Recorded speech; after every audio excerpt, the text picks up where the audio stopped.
David Thompson wasn't a famous man. He wasn't rich or powerful. But to his family, he was everything. Every morning at 6:30, David's alarm would go off in their small terraced house in Manchester. He'd kiss his wife Sarah on the forehead, pull on his overalls, and head down to the kitchen. By 7, he'd have packed lunches ready, one for his son Tom, who was studying for his LA Vels, and one for his daughter Lucy, who loved drawing and never remembered to eat properly at school. David worked as a plumber. He'd been doing it for 23 years. Honest work, hard work.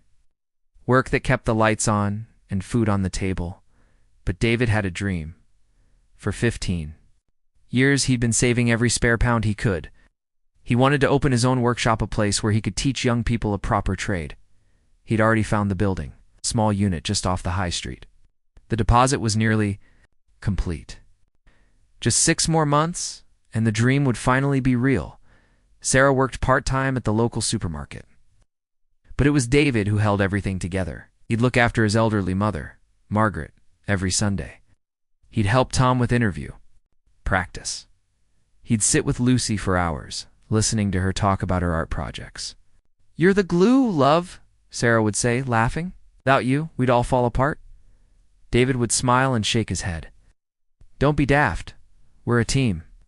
Then one Tuesday morning in March, everything changed. David woke up with a headache. Not unusual. He'd had a long day fixing a boiler in a cramped attic, but by lunchtime, his hands started trembling. By evening, he couldn't remember his daughter's name. "Dad." Lucy stood in the doorway, frightened. "Dad, it's me." "Lucy." David stared at her. His face was pale. Sweat dripped from his forehead. I don't." Double quotes, his words slurred. Then his eyes rolled back, and he collapsed. Sarah screamed. The ambulance came within 10 minutes, but it felt like a lifetime. Tom held his sister while she cried. Sarah rode with David, gripping his hand, begging him to stay awake. At the hospital, the doctors ran test after test. CT scans, blood work, neurological exams. They frowned. They whispered. They looked worried. "We're not sure what's happening," the consultant said carefully. "His brain activity is ... unusual. The scans don't show a stroke, but his symptoms suggest severe neurological damage." "What does that mean?" Sarah's voice cracked. "We're doing everything we can to find out." But David kept getting worse. By the second day, he couldn't speak at all. He didn't recognize anyone.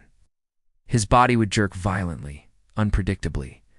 His temperature spiked, then dropped, then spiked again. Tom stopped going to school. He sat in the hospital corridor, staring at nothing. Lucy stopped drawing. Margaret, David's mother, aged 10 years and 2 days. Sarah didn't sleep. She just sat by David's bed, holding his hand, whispering, "Come back to me, please. We need you." The family's entire world had collapsed in 48 hours, and the worst part, nobody knew why. Asterisk, the Thompsons were transferred to a specialist neurological unit in central Manchester. The doctors there were the best in the region, senior consultants with decades of experience. Surely, Sarah thought, surely they would know what to do. Dr. Patel, a renowned neurologist, examined David thoroughly. He ordered more tests. Mr. Is, spinal taps, autoimmune panels. "We're considering several possibilities," he told the family. "A rare infection, perhaps, or a degenerative condition we haven't identified yet."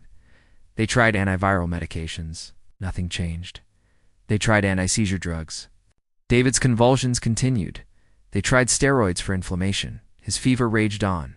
Each day, David slipped further away. His eyes, once so warm and full of life, became empty. His body grew thinner. Machines beeped around him, monitoring.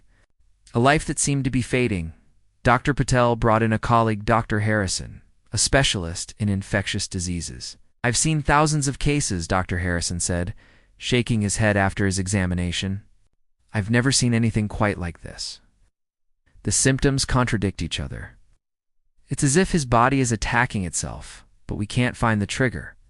They tried immunotherapy. David's kidneys started to fail. They tried experimental treatments. His heart rate became dangerously irregular. 1 week passed, then 2. Tom sat in the hospital cafe, his textbooks unopened. His exams were in 2 months. His teachers called every day, ignored them. What did exams matter if his dad was dying? Lucy drew one picture, just one. It was of their family, all holding hands. She left it by David's bedside and didn't pick. Up a pencil again? Margaret stopped eating. "My boy," she whispered over and over. "My beautiful boy." Sarah lost nearly a stone. Dark circles carved shadows under her eyes. She hadn't been home in 9 days. On the 15th day, Dr. Patel called the family into his office. His face said everything before he spoke. "I'm so sorry," he said quietly. "We've exhausted every option we have. David's organs are beginning to shut down. His brain activity is minimal. We don't believe there's anything more we can do." Sarah's world went silent. "No." Her voice was barely a whisper. "No, there has to be something. We've consulted with experts across the country. No one has seen a case progress like this without a clear diagnosis. Without knowing what we're fighting, we can't please."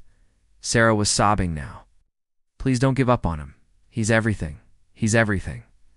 Dr. Patel's eyes were wet. "I'm truly sorry." Outside the office, a young doctor stood against the wall, listening. Dr. Emily Clark was 28 years old. She'd qualified just 18 months ago. She was bright, dedicated, and passionate, but she had almost no real-world experience.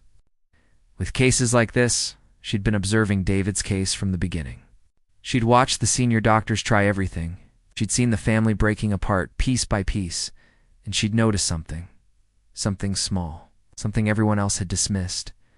Emily's hands trembled as she looked at David's file again. Her heart pounded. Oh, she knew what the seniors would say. She was too junior, too inexperienced, too naive. But that family was about to lose everything, and Emily couldn't just stand by and let it happen. She took a deep breath, straightened her shoulders, and walked toward Dr. Patel's office. She had to try. "Dr. Patel, may I speak with you?" Emily's voice was steady, but her pulse raced. The senior consultant looked up, surprised. Behind him, Sarah's tear-stained face turned toward the door. "Dr. Clark, now isn't really the time. It's about David." "Thompson, I think we've missed something." Dr. Patel sighed. He respected Emily's enthusiasm, but this was a complicated case. "Emily, we've looked at everything. Every test, every possibility, the behavioral history," Emily interrupted. "In the admission notes, Sarah mentioned David had been not quite himself for about 3 weeks before the collapse. Irritable, forgetful. She thought it was just stress." "Yes, we noted that. It's common with neurological decline, but what if it wasn't decline?" Emily's words came faster now. "What if it was the start of something else? The blood test from day 3, the one that came back unclear for NMDA. Receptor antibodies. It wasn't negative, it was inconclusive.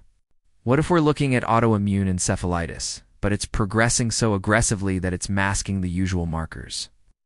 The room went quiet. Dr. Patel frowned. "That's incredibly rare. And speculative. We need to start intensive immunotherapy. Immediately. And if you're wrong, if I'm wrong, we're exactly where we are now," Emily said. "But if I'm right, we have maybe 24 hours before the damage becomes irreversible." Sarah stood up. "Please, if there's even a chance."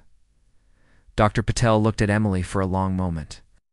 Then he nodded slowly. "Run the advanced antibody panel. Again, different lab. DAST. If there's even a shadow of confirmation, we'll try." The next 6 hours were a blur. Emily barely breathed as she waited for the results. She reviewed every note, every scan, every detail. The more she looked, the more certain she became. At 11 p.m., the results came back. Faint, but there. NMDA receptor antibodies. Positive. "Start the treatment," Dr. Patel ordered. "High-dose immunoglobulin and plasmapheresis now." Emily helped set everything up. This was it. Her theory, her observation, her chance to save a life. David was transferred to intensive care. The treatment began powerful drugs designed to stop his immune system from attacking his brain. Sarah, Lucy, and Margaret waited outside, holding on to each other. For the first 12 hours, nothing changed. Then David's temperature began to drop. A good sign. But at hour 16, alarms screamed through the ICU. David's blood pressure plummeted. His oxygen levels crashed. "He's crashing," nurse shouted. Emily's heart stopped. No. This was supposed to work. Doctors swarmed around David. Medication, compressions, desperate action. Emily stood frozen, watching the man she'd tried to save. Slipping away, they stabilized him. Barely, but he was worse now. Much worse. Dr. Patel pulled Emily aside. His face was drawn. "I don't think this is working." Emily felt the world tilt. The antibodies were barely present. Maybe this isn't autoimmune. Maybe we've just made everything worse. Emily walked to the staff room and collapsed into a chair. She'd been so sure, so certain. And now David was dying faster because of her. Tears burned her eyes. She wasn't ready for this. She wasn't experienced enough. She'd let that family down. She'd let David down.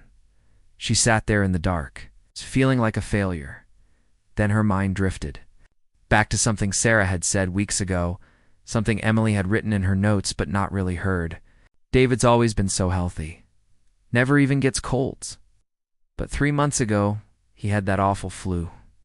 Knocked him flat for 2 weeks. Worst I'd ever seen him. Emily's eyes widened.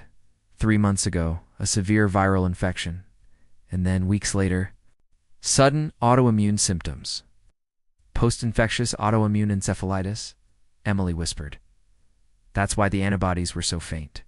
The infection had triggered it, but it had been hidden, growing slowly, till it exploded all at once. They'd been treating it like a standard case, but this needed a different approach.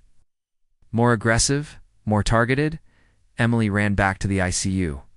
"Doctor, Patelli know what we're missing.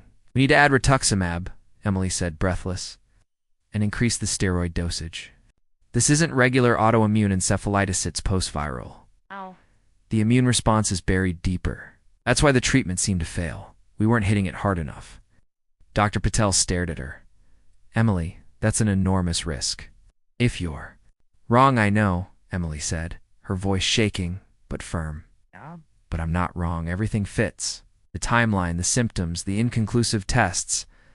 His body is fighting a ghost-an infection that's already gone, but left his immune system in chaos." Dr. Patel looked at David's monitors. The man was barely hanging on. Then he looked at Sarah, who stood at the window, her face pressed against the glass. Tears streaming, he made his decision. Do it. The new treatment protocol began immediately. Stronger immunosuppressants, targeted antibody removal. It was aggressive, dangerous, completely unproven for a case like this. Emily didn't leave David's side. Hour 1, no change. Hour 2, his temperature stabilized. Hour 3, the violent seizures slowed. Hour 4, his heart rate became regular. Sarah was called in. "We're seeing improvement," Dr. Patel said carefully. "But it's too early to know if he squeezed my hand." Everyone turned. Lucy stood by David's bed, tears streaming down her face. "I touched his hand and he squeezed it. I felt it. Dad squeezed." "My hand," Emily rushed over. She checked David's responses. Subtle, but there his fingers moved. His eyelids flickered. "Come on, David," Emily whispered. "Come back. Your family needs you." By hour 8, David's brain activity had improved significantly. By hour 12, his eyes opened.